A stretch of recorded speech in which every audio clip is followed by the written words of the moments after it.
जब कोई देश आज़ादी का उद्घोष लगाता है, तब उस देश की आने वाली विरासतें उस उद्घोष को सीप के मोती की तरह अपने दिल के समुद्र में समा लेती हैं।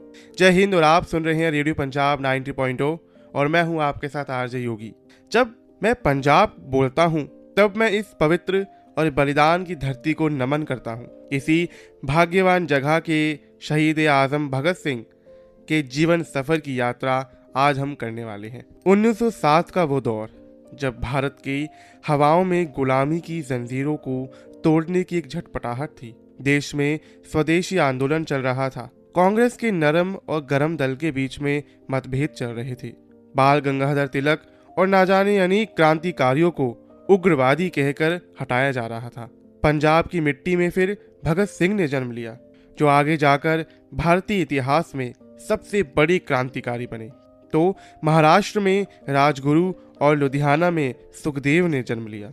इन तीनों के रास्ते अलग थे, पर मंजिल एक थी, भारत माता की आज़ादी, भारत माता की आज़ादी। 1919 का वो दौर, जब जलियांवाला बाग हत्याकांड हुआ और जनरल डायर ने न जाने कितने ही लोगों को अपनी सनक में मार दिया। उस वक्त भगत सिंह मात्र 12 साल के थे। मासूम कदमों से वे उस बाग में पहुंचे जहां लाशों का वो ढेर लगा था। उन्होंने वहां की लहू से सनी मिट्टी को एक बोतल में भरा और कसम खाई, जब तक इस जुल्म का बदला नहीं लेंगे, चैन से नहीं बैठेंगे। यही वो आग थी जिसने उन्हें क्रांतिकारी बना दिया। भगत सिंह केवल बम और पिस्तौल के सिपाही नहीं थे, वे एक महान विचारक थे। उन्होंने सुखदेव के साथ मिलकर युवाओं को जोड़ा। सुखदेव संगठन के दिमाग थे, जो हर रणनीति को बारीकी से बुनते थे।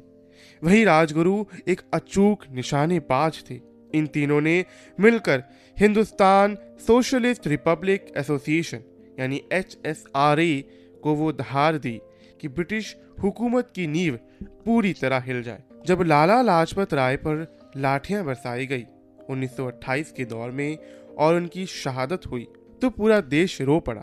लेकिन इन तीन वीरों ने रोने के बजाय लड़ने का फैसला किया। राजगुरु की गोली और भगत सिंह के साहस ने सैंडर्स को ढेर कर दिया। बाद में बहरी सरकार को सुनाने के लिए भगत सिंह और बटुकेश्वर दत्त ने अंसबेली में धमाका किया। वे भागे नहीं, बल्कि अपनी गिरफ्तारी करवाई, ताकि अदालत को अपनी क्रांति का मंच बना सके। जेल की काल कोठरी में भी इन वीरों ने हार नहीं मानी। 116 दिनों की ऐतिहासिक भूख हड़ताल की, ताकि भारतीय कैदियों को सम्मान मिल सके। सुखदेव और राजगुरु ने कदम कदम पर भगत सिंह का साथ दिया।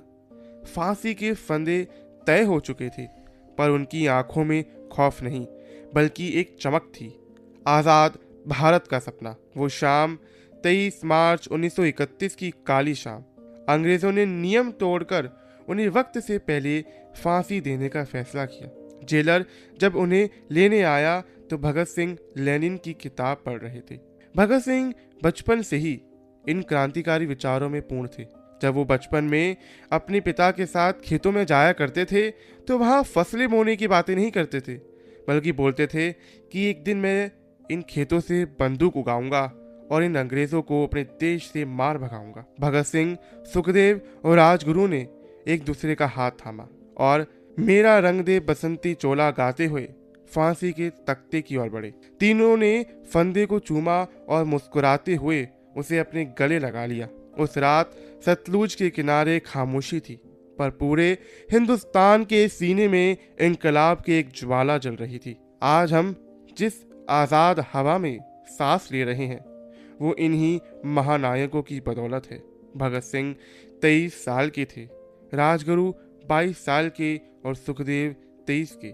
इतनी कम उम्र में इतना बड़ा बलिदान, ये सिर्फ 3 नाम नहीं, बल्कि भारत का स्वाभिमान है। शहीद आजम भगत सिंह, सुखदेव और राजगुरु अमर रहे। एक सुंदर कविता मेरे साथी आरजे हरमन आपको सुनाएंगे इसी शहीदी दिवस पर। कई ਵਾਰ ਇਤਿਹਾਸ ਕਿਤਾਬਾਂ ਵਿੱਚ ਨਹੀਂ ਦਿਲਾਂ ਵਿੱਚ ਲਿਖਿਆ ਜਾਂਦਾ ਹੈ ਅਤੇ ਕੁਝ ਨਾਮ ਸਮੇਂ ਦੇ ਨਾਲ ਮਿਟਦੇ ਨਹੀਂ ਸਗੋਂ ਹੋਰ ਵੀ ਗਹਿਰੇ ਹੋ ਜਾਂਦੇ ਨੇ।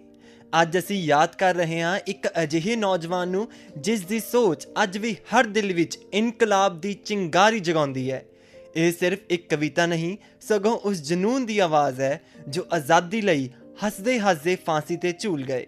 ਪੇਸ਼ ਹੈ ਸ਼ਹੀਦ ਆਜ਼ਮ ਭਗਤ ਸਿੰਘ ਨੂੰ ਸਮਰਪਿਤ ਇਹ ਭਾਵਨਾ ਨਾਲ ਭਰੀ ਕਵਿਤਾ। ਭਗਤ ਸਿੰਘ ਸਿਰਫ ਇੱਕ ਨਾਮ ਨਹੀਂ ਸੀ, ਇੱਕ ਸੋਚ ਸੀ, ਜਾਂ ਫਿਰ ਕਹਾਂ ਇਨਕਲਾਬ ਦੀ ਜਲਦੀ ਹੋਈ ਇੱਕ ਮਿਸਾਲ ਸੀ। ਹੱਸਦੇ ਹੱਸਦੇ ਜਿਨ੍ਹਾਂ ਨੇ ਮੌਤ ਨੂੰ ਗਲੇ ਲਗਾਇਆ ਉਹ ਭਾਰਤ ਮਾਂ ਦੀ ਮਿੱਟੀ ਦੇ ਸੂਰਮੇ ਸੀ। ਉਹਨਾਂ ਦੀ ਅੱਖਾਂ ਵਿੱਚ ਇੱਕ ਅਲੱਗ ਹੀ ਰੌਸ਼ਨੀ ਸੀ, ਹਰ ਧੜਕਣ ਵਿੱਚ ਦੇਸ਼ ਲਈ ਇੱਕ ਅੱਗ ਸੀ। ਜਦੋਂ ਦੁਨੀਆ ਡਰ ਰਹੀ ਸੀ ਅੰਗਰੇਜ਼ਾਂ ਦੇ ਜ਼ੋਰ ਤੋਂ, ਉਹ ਅਕੇਲਾ ਖੜਾ ਸੀ ਸੱਚ ਦੇ ਸ਼ੋਰ ਵਿੱਚ। ਨਾ ਉਮਰ ਵੱਡੀ ਸੀ, ਨਾ ਜ਼ਿੰਦਗੀ ਲੰਮੀ ਮਿਲੀ, ਪਰ ਹਰ ਆਜ਼ਾਦੀ ਦੇ ਸਾਹ ਵਿੱਚ ਉਹਨਾਂ ਨੇ ਇੱਕ ਕਹਾਣੀ ਲਿਖੀ ਸੀ। ਜਦੋਂ ਫਾਂਸੀ ਦਾ ਦਿਨ ਆਇਆ ਚਿਹਰੇ ਤੇ ਮੁਸਕਾਨ ਸੀ, ਜਿਵੇਂ ਮੌਤ ਨਹੀਂ ਇੱਕ ਨਵੀਂ ਸਵੇਰ ਆਪਣਾ ਪੈਗਾਮ ਲੈ ਕੇ ਆਈ ਸੀ। ਇਨਕਲਾਬ ਜ਼ਿੰਦਾਬਾਦ ਦੀ ਗੂੰਜ ਅੱਜ ਵੀ ਲੋਕਾਂ ਨੂੰ ਸੁਣਾਈ ਦਿੰਦੀ ਹੈ। ਹਰ ਨੌਜਵਾਨ ਦੇ ਦਿਲ ਵਿੱਚ ਉਹ ਅੱਗ ਦਿਖਾਈ ਦਿੰਦੀ ਹੈ। ਭਗਤ ਸਿੰਘ ਸਿਰਫ ਇਤਿਹਾਸ ਨਹੀਂ, ਇੱਕ ਜਜ਼ਬਾ ਬਣ ਗਏ ਜੋ ਹਰ ਜ਼ੁਲਮ ਦੇ ਖਿਲਾਫ ਖੜੇ ਰਹਿਣ ਦਾ ਇੱਕ ਵਾਅਦਾ ਕਰ ਗਏ, ਇਹ ਕਵਿਤਾ ਸਾਨੂੰ ਯਾਦ ਦਿਵਾਉਂਦੀ ਹੈ ਕਿ ਭਗਤ ਸਿੰਘ ਸਿਰਫ ਇੱਕ ਨਾਮ ਨਹੀਂ, ਸਗੋਂ ਇੱਕ ਸੋਚ, ਇੱਕ ਹਿੰਮਤ ਅਤੇ ਇੱਕ ਇਨਕਲਾਬ ਦੀ ਪਛਾਣ ਹਨ। ਉਹਨਾਂ ਦੀ ਕੁਰਬਾਨੀ ਸਾਨੂੰ ਇਹ ਸਿਖਾਉਂਦੀ ਹੈ ਕਿ ਜਦ ਗੱਲ ਦੇਸ਼ ਅਤੇ ਸੱਚ ਦੀ ਹੋਵੇ ਤਾਂ ਡਰ ਲਈ ਕੋਈ ਥਾਂ ਨਹੀਂ ਹੁੰਦੀ। ਆਓ ਅਸੀਂ ਵੀ ਆਪਣੇ ਅੰਦਰ ਉਹ ਜਜ਼ਬਾ ਜਿਉਂਦਾ ਰੱਖੀਏ ਅਤੇ ਹਰ ਅਨਿਆਏ ਦੇ ਖਿਲਾਫ ਆਵਾਜ਼ ਉਠਾਉਣ ਦਾ ਹੌਸਲਾ ਰੱਖੀਏ, ਕਿਉਂਕਿ ਇਨਕਲਾਬ ਜ਼ਿੰਦਾਬਾਦ ਸਿਰਫ ਇੱਕ ਨਾਰਾ ਨਹੀਂ, ਸਗੋਂ ਇੱਕ ਜ਼ਿੰਮੇਵਾਰੀ ਹੈ।